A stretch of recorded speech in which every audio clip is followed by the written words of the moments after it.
Silakan duduk Bapak Ibu.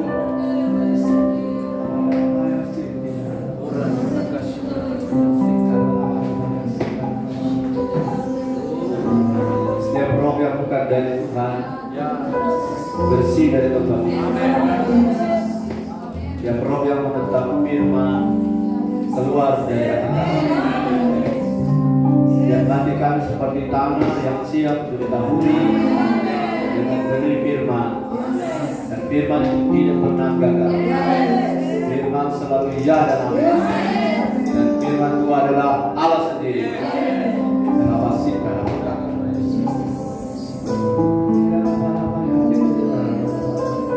angkat tangan saudara. Tanpa Roh Kudus kita tidak paham firman. Tanpa mengandalkan Roh Kudus kita tidak bisa masuk dalam dimensi spiritualnya Roh Kudus. Dalam kata-kata apa ya sih? Kau berfirman dan sembuhkanku, kau bersabda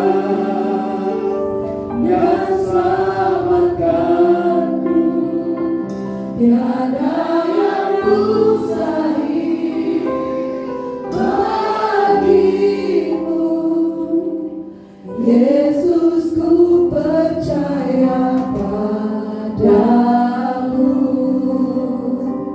Kau berfirman dan sembuhkanku, kau bersabda dan selamatkanku, tiada yang mustahil bagimu, Yesus ku percaya padamu. Terima kasih Bapak, kami mendengarkan firman. Kami percaya Tuhan sudah siapkan kami makanan buat roh kami. Dan hamba-Mu ingin Tuhan, biar Roh Kudus yang berbicara di setiap hati kami. Hamba yang berbicara dan kami yang mendengar, sama-sama diberkati Tuhan. Dalam nama Yesus kami berdoa. Haleluya. Semua yang percaya katakan amin. Apa kabar Bapak Ibu Saudara? Amin. Haleluya. Pada hari ini saudara-saudara kita ada satu suasana sukacita. Walaupun kita memiliki beberapa alasan atau banyak alasan kita tidak bersukacita, tapi kita adalah orang-orang pemenang. Amin. Kita orang-orang yang menerobos. Haleluya. Yang membuat kita damai sejahtera bukan situasi di luar kita, tetapi situasi dalam hati kita. Dan Yesus Kristus yang memberi damai pada kita. Saya melihat saudara-saudara waktu memuji Tuhan luar biasa. Amin. Tuhan Yesus luar biasa. Amin. Sebentar saya akan bicara soal itu. Bagaimana tanda mujizat itu menyertai tiap langkah saya. Bagaimana mujizat sebagai tanda-tanda. Karena Tuhan bilang tanda-tanda ini akan menyertai orang percaya. Tanda-tanda apa? Saudara, mari kita lihat ayat dulu, Markus 16 ayat 16. Tanda-tanda ini akan menyertai orang percaya. Tanda apa? Saudara-saudara, mari kita berdiri untuk satu ayat ini. Karena saya akan bawa saudara di Lukas pasal 5 ayat 1 sampai 11, Markus 16 ayat 16 sama-sama. Kita lihat di ayat Markus 16 ayat 17. Oke. 11. Sama-sama. Ya, sama-sama 2 3. Tanda-tanda ini akan menyertai orang-orang yang percaya. Mereka akan mengusir setan-setan demi nama-Ku. Mereka akan berbicara dalam bahasa-bahasa baru bagi mereka. 18. Mereka akan memegang ular, dan sekalipun mereka minum racun maut, mereka tidak akan mendapat celaka. Mereka akan meletakkan tangannya atas orang sakit dan orang itu akan sembuh. Katakan amin. Tanda ini, the sign and wonders, tanda-tanda dan mujizat akan menyertai kita orang-orang percaya. Dan ini adalah standar, itu standar bukan karunia. Karunia itu di atas standar, ya, di atas standar. Karunia menyembuhkan, karunia iman, karunia mujizat itu di atas standar. Tapi semua orang percaya yang standar, katakan standar. Artinya yang rata-rata kita orang percaya tidak perlu ada, tidak harus ada karunia. Ini tanda menyertai kita. Dan mari kita sadari tanda ini bahwa ini adalah sesuatu yang Tuhan janjikan. Mereka akan nantinya dari titik Yesus bicara ke depan akan mengalami itu. Haleluya. Nah, saya ingin definisikan dulu sebuah mujizat. Mujizat itu maknanya seperti apa? Kalau ada pekerjaan atau ada sebuah peristiwa yang berlawanan dengan akal sehat atau logika, kemudian arahnya negatif. Ulangi, ada sebuah peristiwa, perbuatan, kejadian ajaib, kejadian di luar logika. Kata ajaib sebenarnya saya mau pakai sebentar. Kejadian luar biasa di luar logika yang arahnya negatif, itu disebut aneh. Pegang ya, aneh. Maksudnya jangan tukar-tukar ya, jangan putar-putar. Aneh sekali ke gereja ya. Loh, kalau saudara bilang aneh, arahnya ke negatif. Kedua, perkara-perkara yang di luar logika, akal sehat, tapi arahnya positif, maka itu disebut ajaib. Ajaib. Oke, dua hal ini saudara tangkap ya. Perbuatan di luar logika yang arahnya negatif itu disebut aneh, tapi nyata aneh. Jadi kalau bisa membuat ular keluar dari kotak, itu mujizat? Aneh. Oke. Kemudian perbuatan di luar akal sehat yang arahnya positif itu disebut ajaib. Ada satu lagi level. Perbuatan di luar logika yang arahnya positif, yang ujungnya untuk kemuliaan Tuhan dan untuk kita jadi seperti Kristus, itu namanya mujizat. Kalau sampai sini bisa bedakan? Aduh, kita alami mujizat. Bagaimana lebih mujizat? Waktu kemarin kita rencana pukul pada yang kita sudah kuat tapi tak. Kita minta kekuatan dari Tuhan. Kita pelukku dalam nama Yesus. Kemudian kolaps. Aduh, puji Tuhan. Itu namanya aneh. Bukan mujizat. Jadi saudara bisa bedakan ya. Kita kemarin ada dapat dia laba-laba. Itu laba-laba baru lupa. Untuk laba-laba itu, terus saudara mengajarkan saya. Terus kita ada lihat laba-laba bilang apa? Nana terlalu banyak berdiri, Nana mesti meraya sekarang. Dan saudara percaya itu aneh, klinik, berkebunan. Ada juga yang ajaib itu artinya begini. Di dalam dunia netral yang positif, orang struggle, orang berusaha untuk bisnisnya maju. Dia kenal Yesus atau tidak kenal Yesus, tapi dia berusaha, tapi dia arahnya positif. Arahnya positif karena motivasi, karena dorongan, karena kalkulasi, karena strategi. Ini positif dan hasilnya ajaib. Tapi belum tujuan untuk siapa? Kristus. Belum tujuan untuk Kristus. Jadi jangan sembarang melihat perkara luar biasa. Luar biasa artinya di luar akal sehat, di luar akal logika, di luar logika maksud saya, yang tidak logis, dan saudara menganggap semua himpunan itu mujizat. Saudara sudah bisa bedakan mujizat sesuatu sifatnya di luar logika, tetapi arahnya negatif, membuat orang makin tidak ke gereja, makin tidak cinta Tuhan, makin membenci Tuhan. Tapi ada sesuatu yang di luar logika, yang kalau positif disebut ajaib, tapi kalau negatif disebut aneh orang ini. Kita banyak mengalami Roh Kudus. Roh Kudus bilang kita sudah masuk gereja. Itu ajaib. Kelainan atau bahasanya aneh. Jadi saudara, kadang-kadang kita salah pakai kata. Kemarin kalau ada ibadah, memang aneh sekali kalau ada ibadah. Haleluya. Mari kita mengalami keajaiban. Keajaiban agama manapun bisa mengalami. Karena itu positif.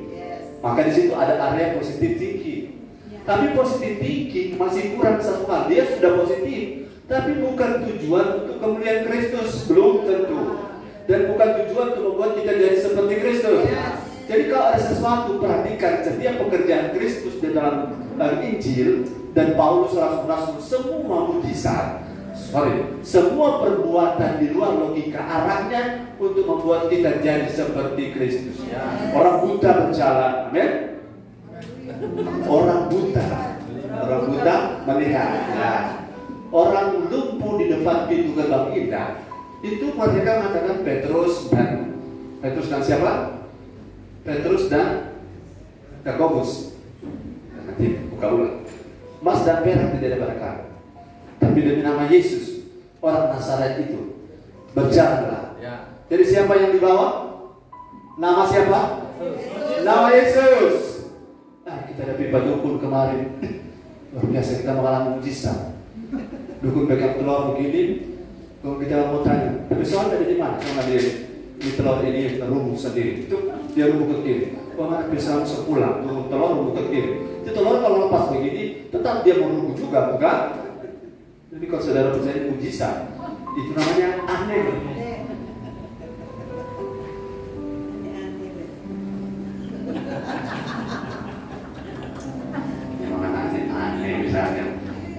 Karena sesuatu yang tidak bunyi tetapi arahnya negatif. Halo, kita kalau masih arah positif itu baik, itu namanya ajaib. Wih, ajaib sekali ya Pak. Ajaibnya begini, kita pakai handphone ini habis baterai, tiba-tiba dia jadi, dia tiba-tiba hidup. Itu namanya ajaib. Tapi yang level lebih yang kita mau alami, tanda mujizat terjadi. Aneh tadi ya. Aneh karena tadi ada tulisan lagi sini. Aneh atau ajaib atau mujizat, nggak tahu itu. Tanda mujizat sertai tiap langkahku. Kau bersamaku di jadi bukti kebesaranmu. Perbuatan ajaib jadi bukti kehebatanku. Perbuatan aneh jadi bukti keeroranku. Ajaib, aneh, mujizat. Saudara harus ada di area mujizat. Mujizat artinya sesuatu yang sulit terjadi, mustahil, tetapi terjadi oleh karena Yesus dan tujuannya untuk Yesus dan akibatnya kita berubah menjadi seperti Yesus. Jadi saudara sudah tangkap? Bisa ulang ini? Kata mendengar bahasa Inggris ako uo, ya, artinya mendengar baik dan bisa melaporkan kembali. Oh, apa namanya? Ako uo, ya. Jadi kalau saudara dengar dan bisa laporkan kembali, itulah suksesnya kami yang bicara di depan ini. Haleluya. Dan lebih hebat lagi kalau saudara bisa mengalami mengalami transformasi oleh apa yang saudara katakan tadi. Oh, sekarang saya tidak sembarang percaya setiap perbuatan yang di luar logika, tidak semua mujizat. Kalau ada orang sembuh untuk kemuliaan pendetanya, apa mujizat? Tidak. Ya, saya mulai bedakan ya. Kalau seseorang sembuh, kemudian dia sehat, dia kuat, dia pakai untuk, karena kuat sehat, dia pakai untuk menyambung ayam, dia punya kesehatan. Pakai itu mujizat? Tidak. Karena ada satu faktor tidak. Satu faktor yang tidak ada, bahwa dia sembuh ternyata bukan untuk Tuhan. Dia sembuh bukan untuk kemuliaan Tuhan. Dia diberkati, sembuh, diberkati, dipulihkan. Itu semua sudah mulai paham ya? Atau kita sudah paham, paling tidak hari ini, bahwa tidak semua perbuatan kejadian di luar logika itu mujizat. Oke, sudah tangkap? Haleluya. Saya memegang ular kemarin, tapi ularnya tidak berdaya. Sudah tahu kenapa? Karena ularnya ular plastik. Ini juga ayat ini hati-hati. Minum racun maut tidak mati. Tapi saudara jangan cari-cari baygon. Betul?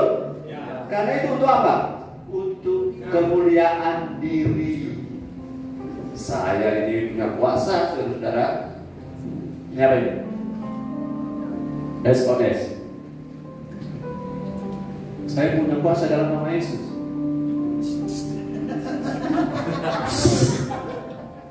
Tidak jadi apa-apa. Karena tidak disemprot. Itu namanya aneh. Karena tujuannya untuk gagah-gagahan. Tujuannya untuk apa istilahnya yang namanya untuk expose diri pribadi. Jadi sudah tangkap ya. Kalau ada terjadi mujizat di KKR nanti, saya sampaikan bahwa hari Jumat ada KKR.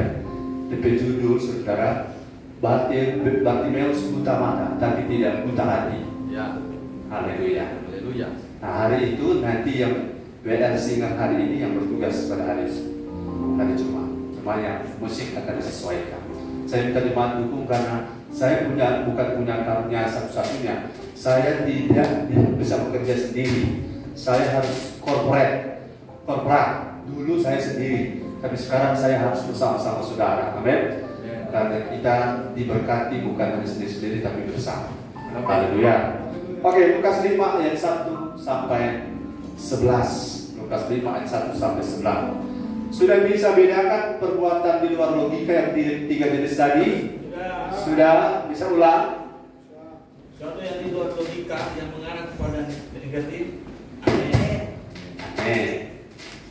Terus? Sesuatu yang luar logika yang mengarah kepada positif. Jai. Terus? Sesuatu yang luar logika yang mengarah pada positif dan tujuannya kepada menjadi seperti Kristus, menentukan. Itu adalah mujizat. Yes. Beri tepuk tangan bagi Tuhan. Lukas 5 ayat 1 sampai ayat 11 kita baca dengan agak cepat. Silakan. Firman Tuhan Lukas 5 ayat 1 sampai ayat 11. Pada suatu kali Yesus berdiri di pantai danau Genesaret, sedang orang banyak mengerumuni dia, hendak mendengarkan firman Allah. Ayat 2, ia melihat dua perahu di tepi pantai, nelayan-nelayannya telah turun dan sedang membasuh jalannya. 3, ia naik ke dalam salah satu perahu itu, yaitu perahu Simon, dan menyuruh dia supaya menolakkan perahunya sedikit jauh dari pantai. Lalu ia duduk dan mengajar orang banyak dari atas perahu. Ayat yang keempat, setelah selesai berbicara, ia berkata kepada Simon, bertolaklah ke tempat yang dalam dan tebarkanlah jalamu untuk menangkap ikan. Ayat 5, Simon menjawab, Guru, telah sepanjang malam kami bekerja keras dan kami tidak menangkap apa-apa. Tetapi karena engkau menyuruhnya, aku akan menebarkan jala juga. 6, dan setelah mereka melakukannya, mereka menangkap sejumlah besar ikan, sehingga jala mereka mulai koyak. Ayat 7, lalu mereka memberi isyarat kepada teman-temannya di perahu yang lain, supaya mereka datang membantunya. Dan mereka itu datang, lalu mereka bersama-sama mengisi kedua perahu itu dengan ikan hingga hampir tenggelam. Ayat yang ke-8, ketika Simon Petrus melihat hal itu, ia pun tersungkur di depan Yesus dan berkata, Tuhan, pergilah daripadaku, karena aku ini seorang berdosa. Ayat yang ke-9, sebab ia dan semua orang yang bersama-sama dengan dia takjub oleh karena banyaknya ikan yang mereka tangkap. Ayat yang ke-10, demikian juga Yakobus dan Yohanes, anak-anak Zebedeus, yang menjadi teman Simon. Kata Yesus kepada Simon, jangan takut, mulai dari sekarang engkau akan menjalap manusia. Ayat yang ke-11, dan sesudah mereka menghela perahu-perahunya ke darat, mereka pun meninggalkan segala sesuatu lalu mengikut Yesus. Haleluya. Haleluya, terima kasih. Saudara menangkap ada paling tidak ada paling kurang tiga mujizat yang terjadi di sini. Yang pertama adalah ikan. Semalam-malam mentangkap ikan tidak dapat. Yang kedua adalah transformasi pribadi seseorang. Dan yang ketiga, orang bisa meninggalkan perahu yang penuh ikan, kemudian pergi mengikuti Yesus. Itu luar biasa. Tujuan akhirnya adalah Yesus. Jadi mari kita lihat, di setiap langkah mana ada mujizat. Yang pertama, di setiap langkah di mana ada kehadiran Yesus. Ayat 1. Di setiap langkah di mana ada kehadiran Yesus, di sana ada mujizat. Amin. Haleluya. Kalau ada orang di depan saya, haleluya. Di setiap langkah tempat di mana ada kehadiran Yesus, di sana ada mujizat. Ya. Pada suatu kali Yesus berdiri di pantai danau Genesaret. Genesaret ini Kinerot, Tiberias, Galilea, nama-nama varian dari dalam ini. Sedang orang banyak mengerumuni dia, hendak mendengarkan firman Allah. Kalimat pertama, pada suatu kali, pada satu momen, pada satu tempat, Yesus berdiri ya. Satu kali soal waktu dan pantai soal lokasi.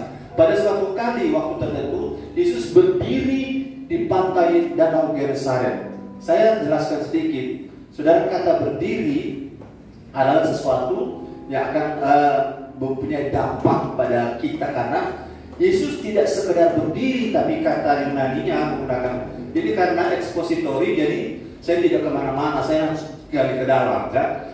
Jadi cerita, cuma ini patron ceritanya, saya tidak keluar-keluar, kalaupun keluar saya mohon izin kita bandingkan. Nah, dari kata Yesus berdiri, stood ya, stood, dia berdiri di sana, stand. Kemudian di dalam kata berdiri itu artinya dia berdiri di tengah-tengah orang banyak ya. Kemudian dia berdiri dengan tidak mengabaikan atau berdiri sekedar berdiri, tapi dia hadir untuk satu tujuan. Dia hadir, dia ada di situ untuk satu tujuan. Jadi dia tidak sekedar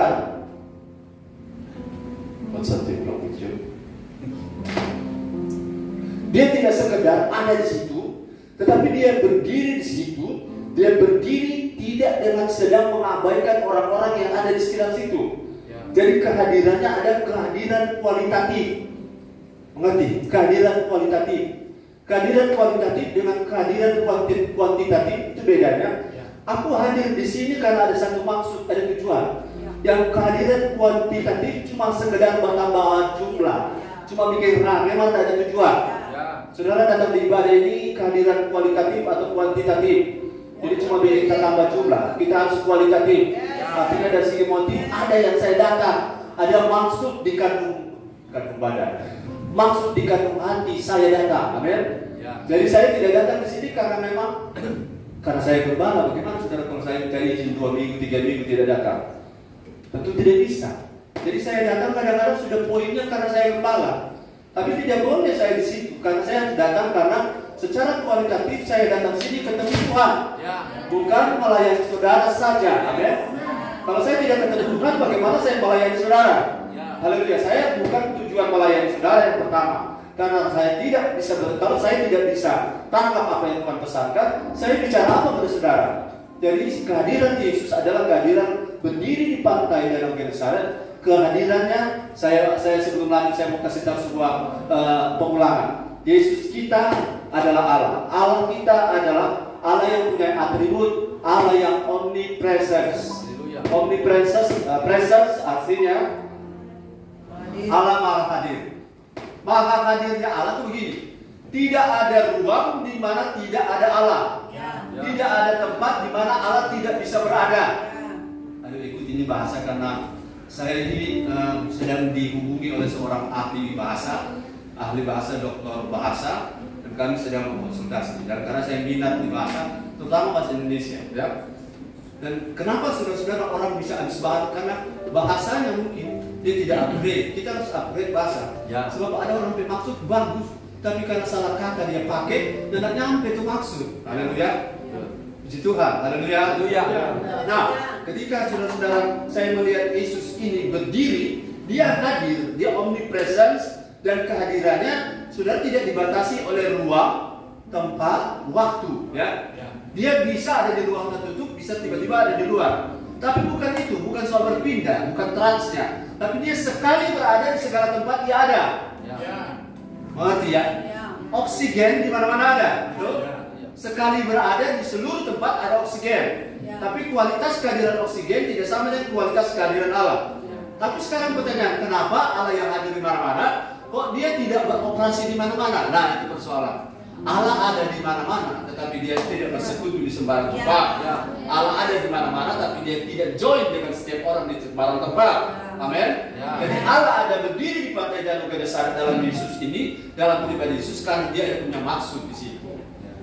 Jadi kalau saudara mau mengalami mujizat, di mana ada kehadiran Yesus, di sana ada mujizat. Jadi 2-3 orang berkumpul, kadang-kadang kita putus. 2-3 orang berkumpul, di situ Tuhan ada. Tunggu dulu, ada satu anak kalimat yang harus taruh. Di mana 2-3 orang berkumpul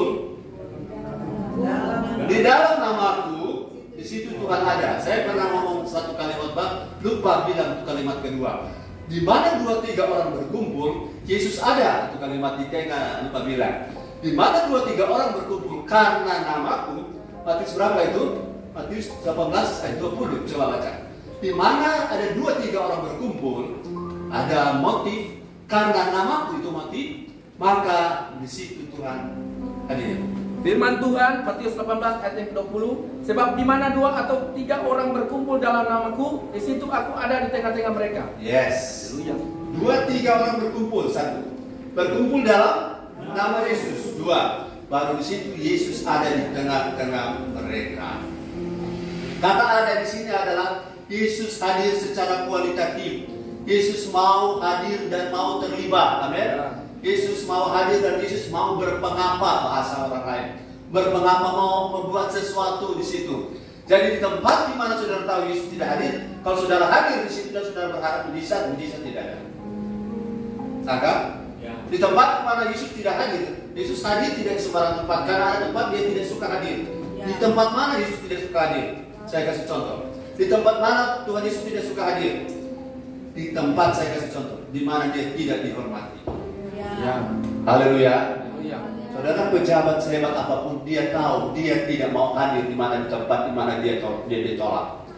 Tuhan Yesus juga seperti itu. Dia tidak mau hadir dalam arti join together with us. Jika di antara saudara dan saya tidak memiliki yang namanya respect, rasa hormat. Rasa hormat kalau saya jabarkan banyak sekali dia punya aplikasi. Rasa hormat pada Tuhan membuat dia bisa hadir. Dan kalau dia hadir di mana Yesus hadir, di situ ada mujizat. Haleluya.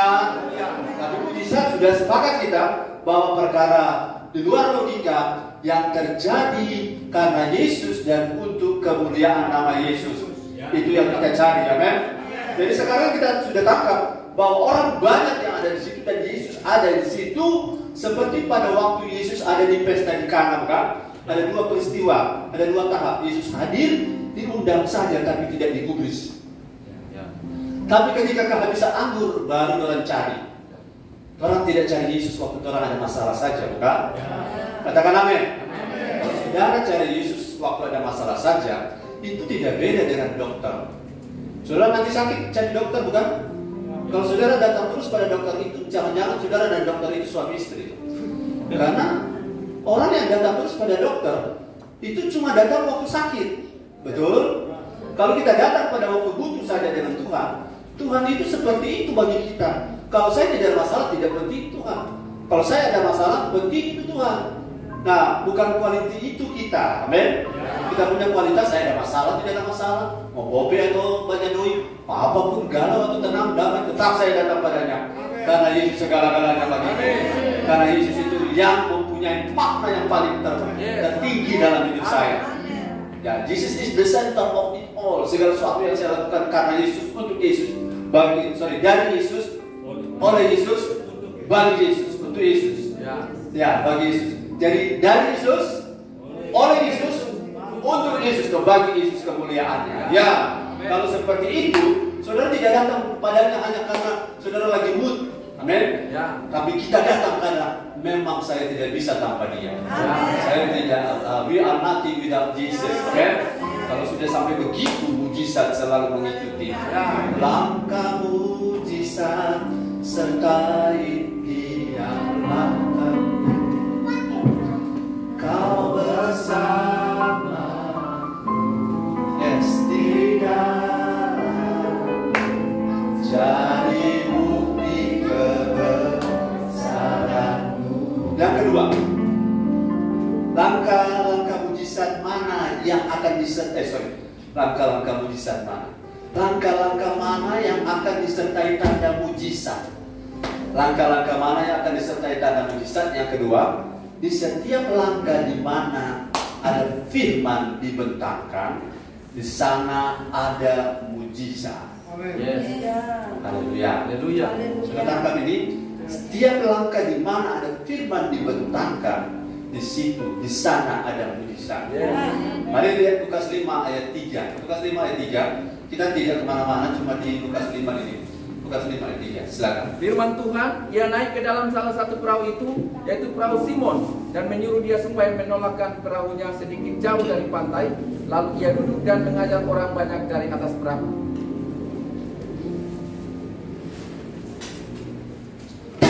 Di setiap langkah di mana ada firman, di situ ada mujizat. Katakan amin. Amin. Coba saudara bandingkan.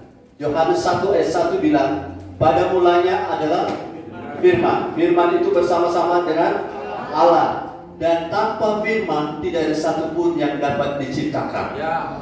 Tanpa firman tidak ada sesuatu yang pernah, atau tanpa firman tidak ada sesuatu yang ada yang diciptakan. Ya. Saudara ingat bahwa langit dan bumi segala isinya diciptakan hanya dengan firman. Yang tidak diciptakan, maksudnya bukan karena firman itu di luar kita, tapi satu-satunya yang diciptakan bukan hanya dengan perkataan tapi dengan tangan adalah manusia. Jadi manusia tidak hanya bicara. Baiklah kita menjadikan manusia, ya, tapi Tuhan membentuk dengan kata, bukan kata bara tapi kata asa. Asa artinya membangun sesuatu dari sesuatu yang sudah ada bahan bakunya, dari debu tanah. Jadi ketika di mana ada firman, di situ ada mujizat. Jadi titik awal dari mujizat adalah firman. Amin. Saudara mau berharap mujizat, mari dengar banyak firman. Amin. Mengajar orang banyak dari atas perahu. Saya perhatikan dan saudara bisa lihat di Alkitab, sepanjang sejarah perjanjian baru bahkan di perjanjian lama, selalu kalau ada mujizat selalu didahului dengan firman. Ulangi, setiap kali ada mujizat, katakan bersama saya, setiap kali ada mujizat selalu didahului oleh firman. Ya, jadi kuasa mengadakan mujizat terletak pada firman. Amin. Firman ada the power of create. Kuasa untuk mencipta sesuatu ada pada firman. Saudara, kalau saudara bicara, walaupun saudara bukan Tuhan, bicara itu ada kuasa. Amin.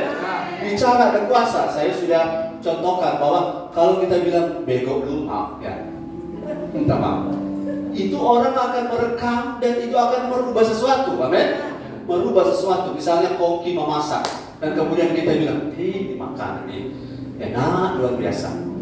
Puji Tuhan, walaupun tetap sedikit garam, tapi kalau dia bilang enak luar biasa, dia mendengar bersemangat. Ada kuasa yang mencipta semangat, spirit, ya, haleluya. Saudara, minggu lalu kan saya sempat sharing, cuma sharing sebenarnya bahwa kami adalah cari-cari nasi kuning datang ibadah. Jadi mujizat tadi pagi. Haleluya.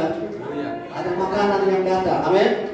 Itu belum perkataan Tuhan, masih merupakan sharing saya. Itu ada makanan yang datang. Apa diminta? Tidak.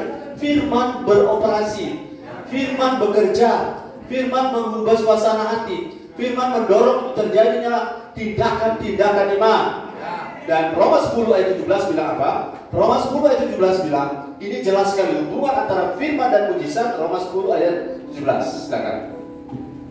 Firman Tuhan, jadi iman timbul dari pendengaran dan pendengaran oleh firman Kristus. Yes, amin. Amin. Dia punya langkah ada 3. Mujizat harus minta, mujizat harus ada iman, betul? Ya. Untuk ada mujizat harus ada iman. Ya. Nah, sebelum ada iman harus ada firman. Haleluya. Haleluya. Firman menghasilkan iman dan iman menghasilkan mujizat. Mujizat itu nyata, tapi harus ada dengan iman. Tapi bagaimana iman muncul, iman timbul? Ini bukan iman untuk ke surga, tapi iman yang termasuk juga iman menjawab masalah. Ya. Iman ini akan muncul ketika kita dengar firman. Contoh, segala perkara dapat kutampung dalam Dia yang beri kekuatan kepadaku. Kita dengar ulang-ulang, maka akan ada tenaga muncul dalam hidup kita. Oh, kita dapat menanggungnya. Haleluya. Haleluya. Lalu kita beriman. Nah, dasar dari setiap iman tidak boleh bukan firman. Dasar dari setiap iman harus firman. Dan kalau saudara punya iman adalah dasar, betul? Dasar untuk kita berharap, dasar untuk apa yang belum kita lihat. Iman adalah dasar kekuatan. Baru iman yang seperti ini yang Yesus selalu bilang, hai ibu, besarlah iman. Berdasarkan apa? Apa yang dia dengar tentang Yesus. Itu yang membuat imannya kuat, imannya besar, akhirnya terjadilah mujizat. Mujizat terjadi kapan? Ketika di mana ada firman. dibentangkan. Amin. Haleluya. Haleluya.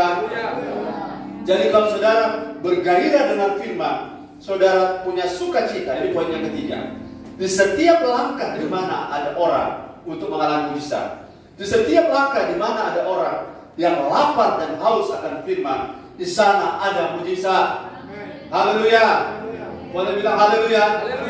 Mana ada orang lapar dan haus akan firman, karena firman ada memiliki the power of create, kuasa untuk mencipta. Dan kita lapar terhadap firman yang ini, maka di sana ada harapan untuk kita mengalami mujizat. Di Lukas 5 ayat 1 kita kembali, kita ulang ayat itu, ada kata orang banyak mengerumuni dia.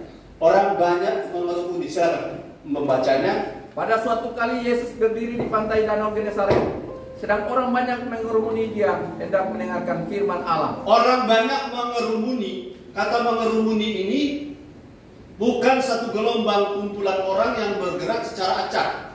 Bukan gelombang kumpulan orang yang bergerak di bawah tanpa komando.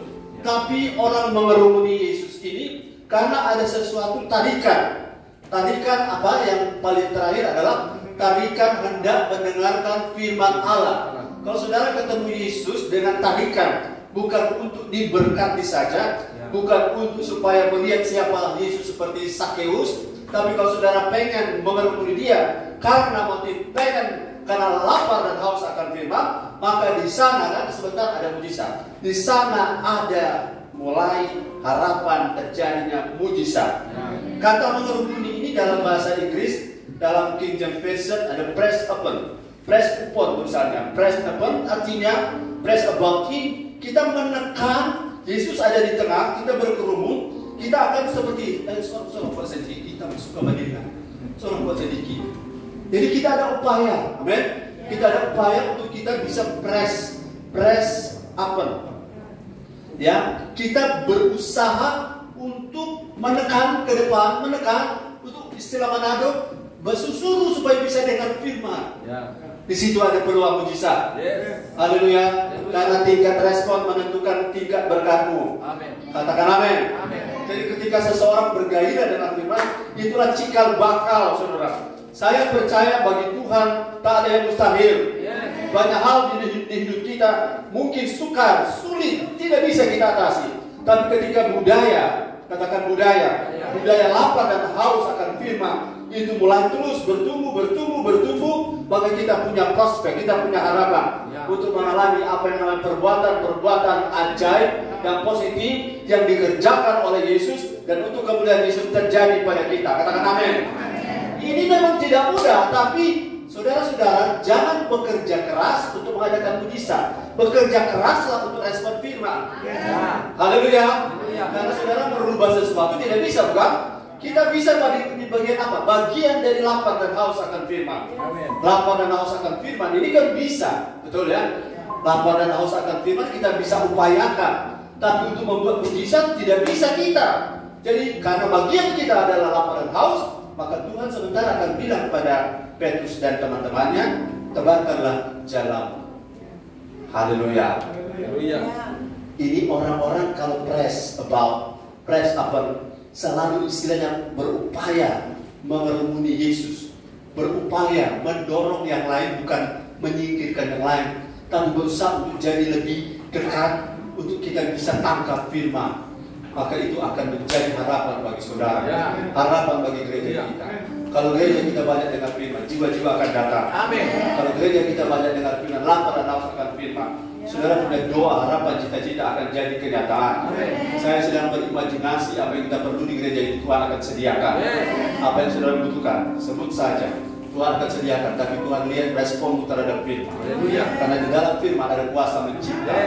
Kuasa mencipta suasana hati berubah, amin. Tadi ada 3 mujizat pelipat gandaan, ada mujizat transformasi, dan ada mujizat motivasi. Haleluya. Dimana kita sekarang berubah ke arah Yesus.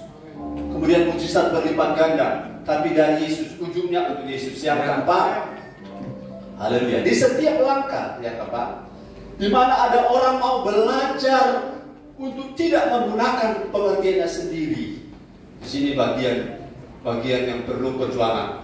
Kita belajar untuk tidak menggunakan pengertian kita sendiri, Di sana ada mujizat. Lukas 5 ayat 5 kita lihat. Firman Tuhan, Simon menjawab, "Guru, telah sepanjang malam kami bekerja keras dan kami tidak menangkap apa-apa. Tetapi karena Engkau menyuruhnya, aku akan menebarkan jala juga." Haleluya. Haleluya. Siapa yang orang pantai di sini? Orang biasa laut. Kalau saudara lihat dari latar belakang Petrus dan latar belakang Yesus, masuk akal kalau Yesus dikatakan sama Simon bilang begini, "Guru, sepanjang malam kami bekerja keras, bukan santai, bekerja keras, dan kami tidak menangkap apa-apa, tidak satu nike pun kami tangkap." Ini poin yang ini, saudara-saudara, waktu Petrus ngomong pada Yesus, itu masuk akal karena Yesus punya background bukan nelayan. Kalau soal bikin perahu, bikin dayung, Yesus tahu karena dia tukang kayu, dia punya papa. Tapi bagaimana mengoperasikan perahu tangkap ikan? Yesus bukan pada bidangnya. Memang Yesus bukan latar belakang nelayan, tapi jangan lupa Yesus itu bukan tukang kayu. Yesus itu Allah yang Maha Kuasa. Amin. Allah yang God, ya, omnipotence. Jadi kemampuan kuasanya bukan berdasarkan background lahiriahnya, amin. Bukan karena dia papa tukang kayu maka namanya nelayan, sudah dia tidak bisa apa-apa di situ. Saya percaya saudara-saudara di sini, saya belajar juga, ada orang yang orang anggap, oh orang ini sudah lama mendatang ke gereja, oh orang ini tidak mungkin. Ternyata yang terjadi kebalikan, bisa kebalikan. Karena pengertian sendiri kita tidak bisa mengetahui semuanya. Dari gambar besar patsel itu, kita cuma tahu potong-potong kecilnya. Tapi Tuhan yang omniscience, yang Maha tahu, Dia tahu seluruh gambar besarnya. Dan Dia tahu mana yang tepat untuk kita. Pengertian kita terbatas. Katakan pengertian kita terbatas. Itu sebabnya ada ayat yang saudara sangat hafal, jangan bersandar kepada pengertianmu sendiri. Saudara, kalau kita ingin mujizat menurut pikiran kita akan stres. Kita jangan atur Tuhan dalam arti, Tuhan mujizat yang saya suka ini Tuhan, yang saya tunggu ini, mujizat yang akan terjadi menurut cara Tuhan, amin. Jadi Petrus bilang, saya sudah menangkap ikan semalam-malaman Tuhan. Maksudnya, ini secara teori nelayan, biar bentuk pakai cara apa lagi, ikan-ikan itu, apalagi kalau siang itu lagi tidur di bawah, lagi basuh suruh, kamu bayangkan yang Ujai lagi basuh suruh di pecek-pecek kuala dan tondan bagian bawah. Mau kasih bangun pada orang, mau pangain pun orang nak kalau orang pempulu. Apa dia paling pada jalan, tangkap becet orang. Betul? Tetapi karena engkau yang menyuruhnya, aku akan, dia punya bahasa begini. Tetapi karena engkau, walaupun saya tahu engkau latar belakang tukang kayu, tapi karena engkau guru besar ini adalah Allah Maha Kuasa, dan engkau menyuruhnya, maka aku mengabaikan semua di belakangku, teori-teori nelayanku. Aku Petrus yang jago nelayan ini, yang sudah gagal total semalam-malaman, aku akan menebarkan jalan juga. Menebarkan jalan juga artinya, ya daripada nak dapat yang disusuk perintah, sama tahu dapat, lempar. Jadi dia lepaskan apa yang namanya kebiasaan logika, silogisme berpikir kita, ya. Silogisme berpikir, saya manusia, ya. Manusia akan mati. Saya manusia, berarti saya akan mati. Itu silogisme berpikir. Tapi Tuhan bisa putar apa yang sudah format, sudah begitu berputar terus-terus. Tapi jangan pernah berpikir Tuhan berbuat mujizat ke arah negatif, ya. Tidak, Tuhan tidak pernah berbuat ke arah negatif, karena arah negatif itu aneh. Tapi Tuhan berbuat mujizat ke arah positif dan untuk kemuliaan Tuhan. Jadi jangan bersandar pada pengertian sendiri, artinya Tuhan bisa buat negatif. Tidak, Tuhan tidak pernah dalam ada muatan salah, dosa, negatif. Tidak ada pada Tuhan. Tuhan selalu baik, amin. Tuhan selalu kasih, amin. Dan semua cara hanya karena kita yang tidak tangkap itu yang kita bisa melihat sepertinya di jalan yang salah. Tapi Petrus bilang, karena engkau menyuruhnya, aku akan menebarkan jalan. Haleluya. Haleluya. Saudara masih ingat ketika Yesus mau ditagih pajak baik Allah dan pajak untuk kerajaan Kaisar, Yesus bilang apa?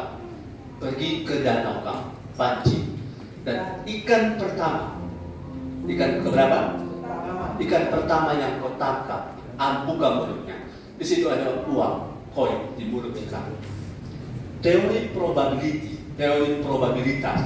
Kalau jumlah ikan situ, mujair, ikan mas, kabos, itu ada 10.000 ikan di dalam danau. Maka untuk kemungkinan mendapatkan ikan yang ada koin di mulutnya itu 1/10.000, atau kalau ikannya 1 juta, 1/1 juta. Artinya teorinya begini, saudara memancing 1 juta kali, baru ada kemungkinan mendapat ikan yang ada mulutnya ada koin. Tapi kalau Tuhan yang Maha Kuasa, Tuhan berkuasa mengatur, menentukan ikan mana datang pada Yunus, bukan? Haleluya. Kalau ikan yang datang pada Yunus, ikan hiu, rame-rame Yunus. Haleluya. Tapi Tuhan yang menentukan ikan apa yang datang pada Yunus. Dan Tuhan yang menentukan ikan yang ada koin itu ketemu pancingnya ya Petrus, bukan? Jadi dia Maha Kuasa. Ini masuk akal? Tidak masuk akal. Karena ikan punya cara bergerak itu acak. Mereka acak bergerak. Jadi tidak mungkin ikan ini sana pada menarik sana dia mau datang sendiri bagi kecuali tangan Tuhan. Pelanggan-pelanggan yang sudah lari gara-gara mereka tidak suka denganmu, tapi kalau Tuhan bilang bagi Tuhan tak ada yang mustahil. Tuhan yang akan jamah hati orang berubah, bukan? Orang bisa rampas kiri, rampas kanan, manis-manis di muka, tapi bisa di belakang, busuk-busuk di belakang. Tapi Tuhan tahu semuanya, amin. Dan Tuhan bisa merubah suasana hati orang. Jadi jangan bersandar pada pengertian. Sudah mungkin ini Pak Pendeta, orang ini ada harapan. Cuma tahu bentuk ini, baku hangat tiap minggu, ini ada harapan. Saya kasih tahu kabar baik. Kalau di mana ada firman, di mana ada Yesus, di mana ada firman, di mana ada orang lapar dan haus akan firman, dan di mana ada orang tidak bersandar pada pengertiannya sendiri, di sana ada mujizat. Amin. Haleluya. Mujizat apa? Saya lihat di ayat yang berikut. Di setiap poin ke berapa? 5. Di setiap langkah di mana ada orang respon taat terhadap berita firman, di sana ada mujizat. Amin. Ayat yang sama, ayat 5 dan 6. Silakan. Haleluya. Beri dulu tepuk tangan bagi Tuhan. Haleluya. Firman Tuhan, Simon menjawab, Guru, dalam sepanjang malam kami bekerja keras dan kami tidak menangkap apa-apa. Tetapi karena Engkau menyuruhnya, aku akan mendebarkan jala juga. Ayat 6. Dan setelah mereka melakukannya, mereka menangkap sejumlah besar ikan sehingga jala mereka mulai koyak. Sehingga ini mujizat, ya. Sehingga jala oleh karena perintah Yesus, oleh karena petunjuk Yesus yang suruh, sampai saudara mujizat terjadi. Ikan yang sudah tidur, saya tanya orang biasa laut, ikan kalau malam hari kemana, kalau siang hari kemana? Siang hari tidur. Nah, kemana? Kalau malam hari? Ya, keluar. Itu sebabnya nelayan pergi menangkap ikan malam. Dan malam-malam angin darat atau angin laut? Angin darat. Kenapa angin darat? Angin dari darat bertiup ke laut. Jadi orang pitangkap ikan, maklum ini orang Popo. Kalau sana orang Siau, tahu. Kalau malam angin darat atau angin laut? Angin darat, angin bertiup dari darat ke laut karena tekanan udara lebih tinggi di mana? Di laut. Di darat. Oh, teori angin. Angin bergerak dari tekanan tinggi ke tekanan rendah. Itu sebabnya ban kalau buka dari petir dia keluar. Karena di dalam tekanan tinggi 40 dong. Di luar tekanan 1 atmosfer. Dia keluar. Di mana tekanan rendah, di situ angin pergi. Jadi laut tengah malam tekanan lebih rendah. Makanya mana lebih panas, di darat atau di laut kalau malam? Laut. Yang pengalaman. Laut. Haleluya. Pokoknya nanti kita cerita laut berikut. Haleluya. Ya, betul. Jadi ketika saudara-saudara orang respon, saya kasih tahu ini luar biasa. Ini ayat bilang ikan sampai ini mulai koyak. Dari mana ini ikan, saudara-saudara? Saya jawab, dari ketaatanku. Amin. Dari mana? Di berkat, dari ketaatanku. Dari logika, nggak masuk akal. Dari mana ini jalan Tuhan buka? Karena ketaatanku. Karena masih ingat di mana ayat ini? Mari kita kuis ya. Barang siapa menghargai firman, siapa meremehkan firman? akan mendapat ganjarannya. Mas 13 ayat 13. Minta tepuk tangan begitu. Haleluya. Tidak salah kan dia Ken. Haleluya ya. So hafal semua. Amsal 13 ayat 13. Barang siapa meremehkan firman dia akan mau baca lebih baik. Baca Amsal 13 ayat 13. Ini sangat terkenal. Ya, 1, 2, 3. Siapa meremehkan firman, dia akan menanggung akibatnya. Tapi siapa taat kepada perintah Yesus, dia akan menangkap ikan sampai jalan mulai koyak. Itu terjemahannya. Dalam bahasa Inggris King James, coba lihat kalau ada. Meremehkan itu bagaimana sih? Sudah masih ada waktu. Sabar. Haleluya. Haleluya. Haleluya. Haleluya. Kita tidak pernah meremehkan firman, tidak pernah. Who dalam terjemahan New King James Version ada who despise the word shall be destroyed, but he had feared the commandment shall be rewarded. Aku di bahasa Inggris orang patah-patah. He who despise the word of God. Itu dalam terjemahan lain. Siapa yang menganggap remeh, despise itu bisa mencemooh, menghina, menganggap rendah firman. Mereka akan destroy, artinya destroyer, tahu destroyer? Penghancur. Akan hancur, binasa oleh firman yang dia tidak hormati. Jadi kalau saudara lihat di konteks, Petrus bilang semalam malam kami tidak dapat apa-apa Tuhan. Tapi karena Engkau menyuruhnya. Memang tak mampu Tuhan dan sanggup kami Tuhan, tapi karena Engkau menyuruhnya, kami akan menebarkan jalan kita.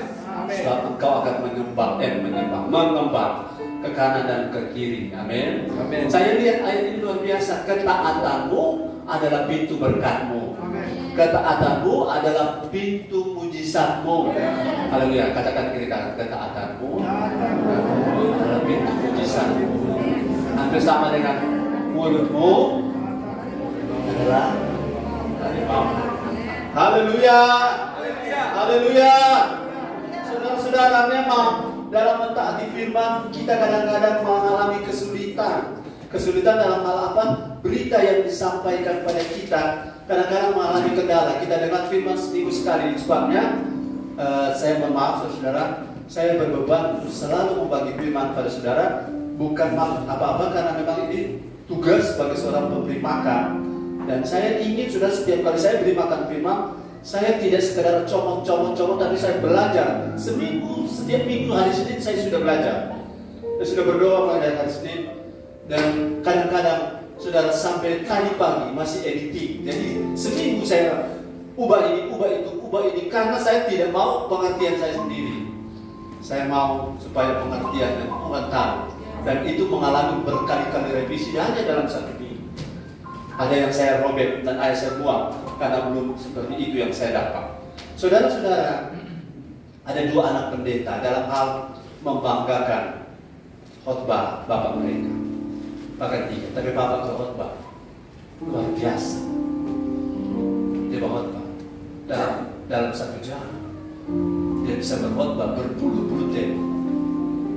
Hebat sekali. Kalau satu datang, tapi Papa lebih hebat. Tapi Papa 1 jam berpuluh-puluh tema dia khotbah. Tapi Papa pendeta masih lebih mantap. 2 jam dia khotbah, dia tahu dia tema apa.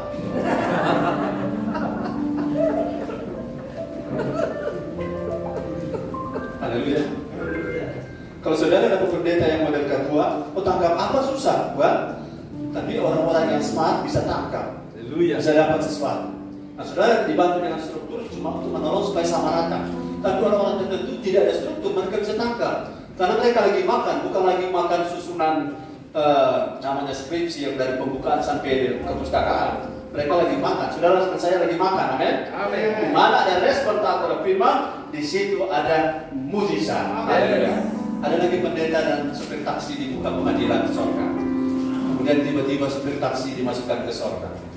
Kemudian pendeta, minta maaf, ini cuma cerita. Pendeta masuk neraka. Pendeta bilang, yang pakai supir taksi masuk surga, kalau kita masuk neraka. Untuk membuka file. Oh, DPR alasan saudara. Kenapa? Selama supir taksi ini bekerja, dia telah membuat banyak orang berdoa. Kenapa? Dia membawa motor kencang.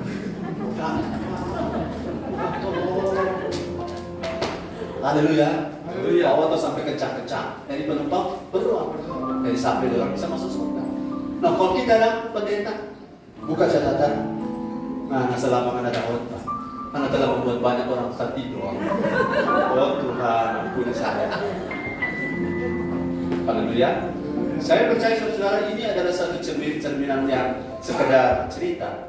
Tapi apapun keadaan orang yang berkhotbah, kita harus belajar tangkap sesuatu. Amin. Karena apa? Kita memakan. Amin. Yang keenam, di setiap langkah di mana ada orang, ayat 5, 6 dan 7 silakan baca. Di setiap langkah di mana ada orang, ayat 6 dan 7. Firman Tuhan, dan setelah mereka melakukannya, mereka menangkap sejumlah besar ikan sehingga jalan mereka mulai koyak. Ayat yang ke-7, lalu mereka memberi isyarat kepada teman-temannya di perahu yang lain supaya mereka datang membantunya. Dan mereka itu datang, lalu mereka bersama-sama mengisi kedua perahu itu dengan ikan hingga hampir tenggelam. Haleluya. Perhatikan kalimat yang terakhir. Mereka bersama-sama mengisi kedua perahu itu dengan ikan hingga hampir tenggelam. Saya tanya, berapa perahu yang diisikan? Berapa perahu? Paling kurang 2, dan paling kurang 2. Mereka, jadi kalau teman-teman itu kita minimalistik, berarti 1 perahu saja. Tambah perahu Simon berarti 2. 2 perahu sampai ikan dalam 2 perahu sampai perahu hampir tenggelam. Berarti jumlah ikan sangat banyak. Nah, saya ambil poinnya di sini. Di setiap langkah di mana ada orang mau mujizatnya dia bagi dengan orang lain, di sana ada mujizat yang lebih hebat lagi. Haleluya. Berbagi ini banyak hal. Tapi saya lihat ini, kalau Petrus bilang begini, ini kan ikan-ikan kami. Capek-capeknya kami. Ikan kami yang dengar firman, kami tangkap ikan. Kami kan yang dapat ikan. Apa yang kita berbagi dengan kamu? Tapi coba lihat ayat bagian frase terakhir. Kedua perahu, ya, ini minimal 2 perahu itu sama-sama diisi ikan, hampir tenggelam. Pertanyaannya, bagaimana kalau cuma 1 perahu? Tenggelam. Ya. Memang mantap ini jalan pemikiran jemaat yang luar biasa. Jadi sembarang bisa dikonti-konti akal. Kalau 2 perahu hampir tenggelam, amin. Haleluya. Bagaimana 1 perahu? Pasti tenggelam. Kalau berkatmu hanya untuk engkau sendiri, tangkap cepat sekali. Yang lain sama juga, cuma belum keluar. Haleluya. Kita bertangan bagi Tuhan. Haleluya. Kalau berkatmu saudara berbagi dengan orang lain, berbagi ini bukan Tuhan sudah bilang tadi, firman Allah sudah bilang mana diberkati, berbagi kemana? Ini namanya memanfaatin orang, mengeksploitir orang. Bukan begitu hukumnya. Kamu diam-diam saja, biar Tuhan yang gerakkan dia. Diam-diam, sebab kalau kamu bicara, itu kamu mengatur dengan pengertianmu sendiri. Akhirnya dia memberikan apa? Dia tidak enak sama kamu. Tapi dia cuma bisa memberi 1 kali, 2 kali, ketiga dia sudah mau. Karena apa? Kekuatan manusia yang bekerja. Tapi kalau Tuhan yang bekerja, haleluya. Kalau Tuhan yang bekerja, daripada tapi perahu tenggelam, tapi bagian-bagian ini kita langsung kasih keluar. Kalau kita tahan, saudara, pilih mana? Orang masih lengkap sama tenggelam. Mengerti ya? Lengkap semua, ada orang tenggelam. Atau sebagian yang memang kan Tuhan sudah ajar, berilah maka kamu akan diberi. Kita lepaskan supaya kita tidak tenggelam. Jadi ketika kita melepaskan sesuatu, berbagi sesuatu, terjadi lagi mujizat baru. Amin. Mujizat multiplikasi. Haleluya. Kalau waktu kita berbagi, dia balik ulang. Haleluya. Bukan juga kita menabung supaya dia balik ulang. Bukan. Itu motif kita berbuat untuk Tuhan. Haleluya. Kita tidak berpikir itu kan pelayan kita, ini kan hasil keringat kita. Tidak, memang ada waktu Tuhan izinkan saudara diberkati untuk orang lain juga diberkati. Ya. Jangan egois intinya. Tapi jangan salah gunakan orang lain berberkat. Tuhan bicara. Saya dapat suara Tuhan dari malam. Hendra, Tuhan bicara kepada saya, rasa adil kuat sekali. Air mata saya mengalir. Saya rasa seperti tidak mau berhenti. Dan Tuhan bilang, harus memberikan kembali uang 20 juta tanggal 14 Maret besok. Saya tidak tahu apa yang akan terjadi kalau Hendra tidak lakukan ini. Saya tidak tahu. Saya tidak tahu jawab. Kalau saya sudah bicara dengan Tuhan, hadiratnya begitu banyak. Hendra nyala kamu.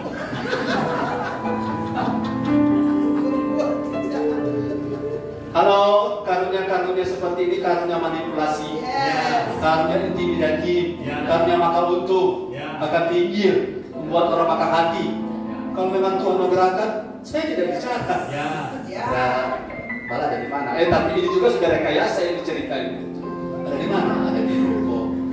Kalau nomor kredit berapa? So ada di Warta Jemaat kan? Haleluya. Saya tidak mengajarkan, ayo saudara-saudara, orang diberkati, maka saudara langsung tulis. Tuhan sudah bicara, mau tenggelam. Mau tenggelam. Kalau tidak mau tenggelam, ingat firman. Saya salah satu perahu yang lain. Karena dia sendiri malas, dia sendiri tidak mau bekerja, dia cuma berharap orang, cuma mengharapkan belas kasihan orang, dia sendiri tidak berusaha. Orang-orang seperti ini, yang bahasa Paulus, orang yang malas jangan diberi makan. Cuma kalau dia suka kerja keras dan ada apa-apa, ya orang seperti ini layak Tuhan. Kalau malas dia luar biasa, malas pakai 7, berharap kasih karunia orang, mau pakai ini ayat ini salah betul. Katakan amin. Amin. Kita harus berbagi tapi menurut konsep Tuhan. Haleluya. Yang terakhir, saya mau cerita dulu.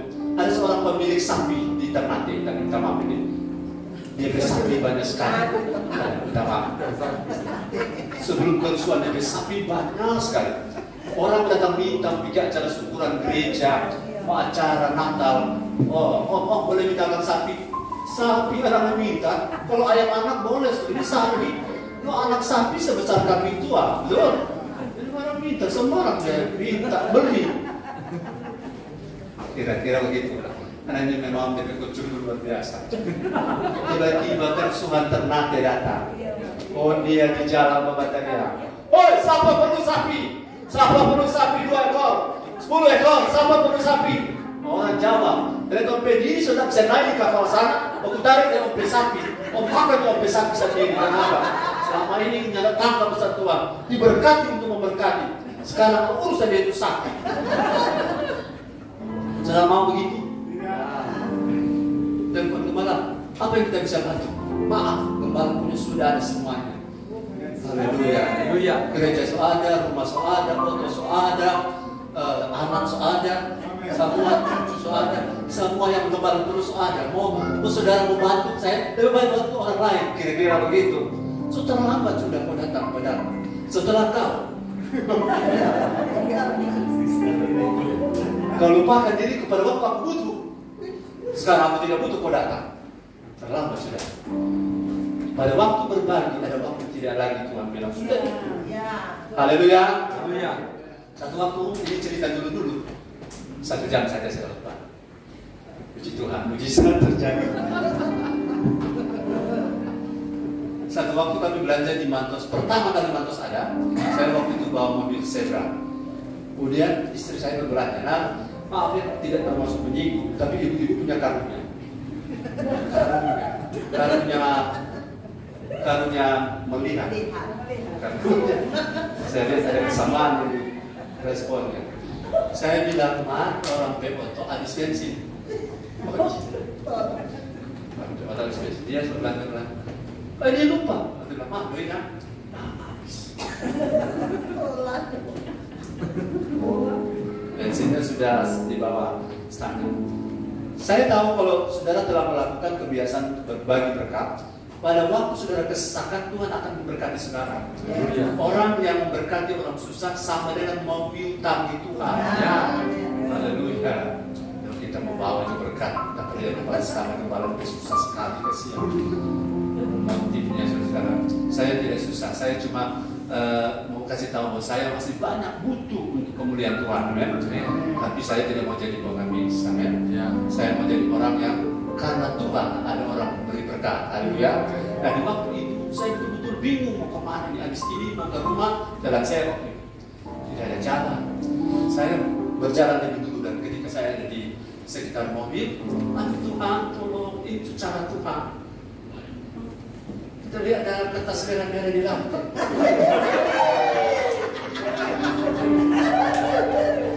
Kalau kita lihat orang kiri kanan.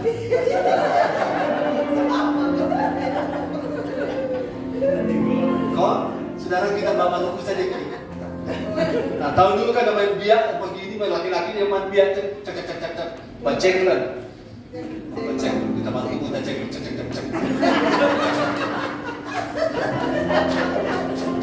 Bagi Tuhan tak ada mustahil.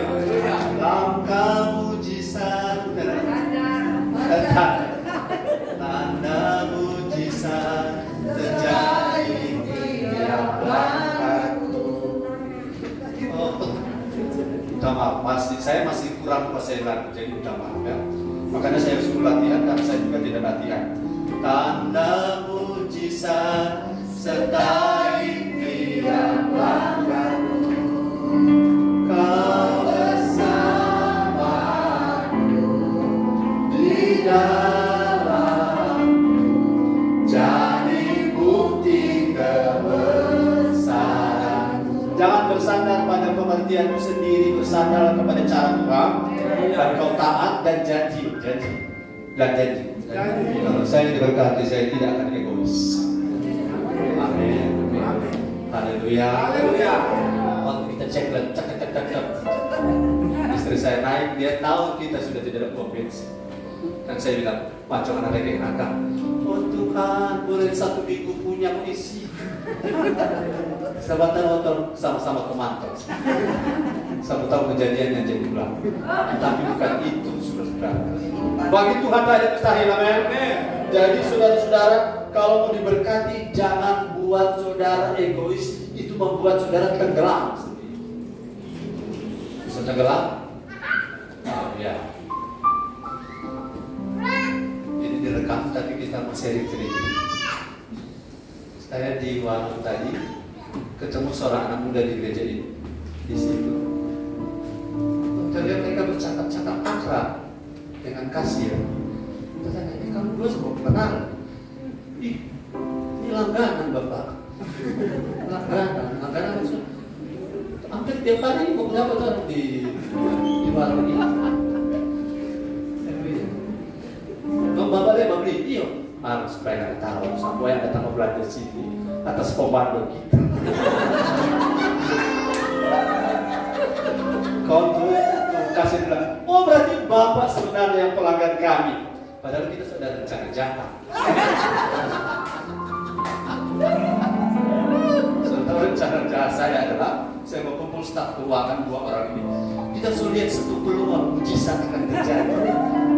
Semua yang pergi berbelanja di sebelah akan kami hadang di pintu karena kami akan buka toko di depan pintu. Haleluya. Saudara akan berbelanja di Tiberias Mall di bawah surya. Karena bagi Tuhan tak ada mustahil. Haleluya. Yang paling penting mari kita berbagi dengan. Kalau saudara saya bilang pada istri beli tisu, dia tahu. Saya bilang gitu. Kalau beli tisu apa? Lihat itu orang. Kalau orang Kristen cepat beli. Kalau yang lain pikir-pikir dulu. Karena kita berbagi terutama pada saudara-saudara seiman. Amin. Ya. Tapi dalam rangka misi mengasihi seorang. Ya. Masa tetangga memperhatikan luar biasa. Orang di rumah kau cuek luar biasa. Itu tidak boleh terjadi begitu. Kita berbagi terutama pada orang-orang rumah. Ya. Katakan amin. Amin. Orang rumah, orang satu gereja. Jangan murah hati di luar 45 sana. Dalam gereja luar biasa pekecet. Tahu kecet? Itu kecet. Pakar. Kan? Tapi sudah dalam rangka misi kita jangan orang di luar. Tapi di rumah dulu, amin. Ya. Di rumah dulu baru orang-orang satu gereja lokal, saudara seiman, amin. Ya. Tidak boleh terputar karena saudara sudah dengan terima, sudah berbagi di luar sana, tapi di jemaat tidak, di keluarga tidak, itu terbalik. Yang terakhir, ayat yang ke-11. Haleluya. Firman Tuhan, dan sesudah mereka menghela perahu-perahunya ke darat, mereka pun meninggalkan segala sesuatu lalu mengikuti Yesus. Saya minta tolong saudara kaji secara logika. Ini ayat ini masuk akal nggak? Ayat ini masuk akal nggak? Ya. Semalam-malaman tidak tampak apa-apa. Sekarang karena Tuhan Yesus perintah kami dapat ikan banyak. 2 perahu hampir tenggelam. Setelah mendarat, tanya Pak Indri dengan Rudi, kalau dari pelelangan habis bawa ikan, bawa di rumah, baru ikan disortir untuk dijual, bukan? Tapi ini perahu-perahu dibawa ke darat, sesudah perahu-perahu dengan ikan-ikannya sekaligus, kemudian mereka meninggalkan segala sesuatu. DP perahu dikasih tinggal, DP kerajaan dikasih tinggal, DP cakalang itu dia dikasih tinggal. Mau kemana? Yesus. Ini mujizat lebih tinggi. Haleluya, mujizat yang hebat. Kita biar sibuk-sibuk begini, Tuhan nomor 1 itu mujizat. Amin. Kita biar begini kendala-kendala hati karena untuk Tuhan kita lakukan. Artinya kita tidak akan tinggalkan. Karena akhirnya Petrus masih ketika Yesus bangkit dari kematian, dia masih mengayat ikan pulang, bukan? Artinya dari profesi dia tidak tinggalkan total, bukan? Dia punya kecakapan masih tetap ada, bukan? Tapi prioritas yang berubah pada Petrus ini luar biasa. Ada orang karena ada meeting tertentu dia sorong gara-gara dia mau ibadah, luar biasa. Ada kesibukan tertentu dia berdoa supaya dia bisa ada waktu, itu luar biasa. Ada mungkin acara tertentu dan bagi dia mungkin acara ini tidak terlalu penting. Kalau dia tidak hadir live, kalau dia tidak hadir kok acara bubar, dia tidak hadir, tidak berpengaruh dan dia bilang aku akan bukan Tuhan. Ini luar biasa. Ini mujizat, mujizat next level. Dan ini yang membuat Yesus bilang kamu bukan lagi penjala ikan, tapi kamu penjala manusia. Karena lewat mujizat hidupmu berubah. Orang muda datang kepada Tuhan. Orang muda dipulihkan karena hidup saya. Karena hidup saudara dan ini mujizat. Tanda mujizat yang akan menyertai kita. Saya akan berdoa untuk saudara-saudara yang akan mengadakan perjalanan besok. Ada yang ke Gorontalo, ada yang ke Surabaya, ada yang ke Siau, ada yang kemana lagi. Saya percaya tanda mujizat akan menyertai tiap langkah saudara. Prinsip-prinsip yang saya bagikan, pegang baik-baik. Jangan bersandar pada pengertian sendiri. Karena Tuhan dapat melakukan 2 perahu hampir tenggelam. Itu tanda berkatnya akan berlipat-lipat. Tuhan. Mari kita berdoa. Saya berdoa untuk orang-orang yang akan mengadakan perjalanan. Silakan boleh datang ke depan. Kau berfirman dan semua Tuhan mengadakan mujizat pemulihan dan selamatkan. Tiada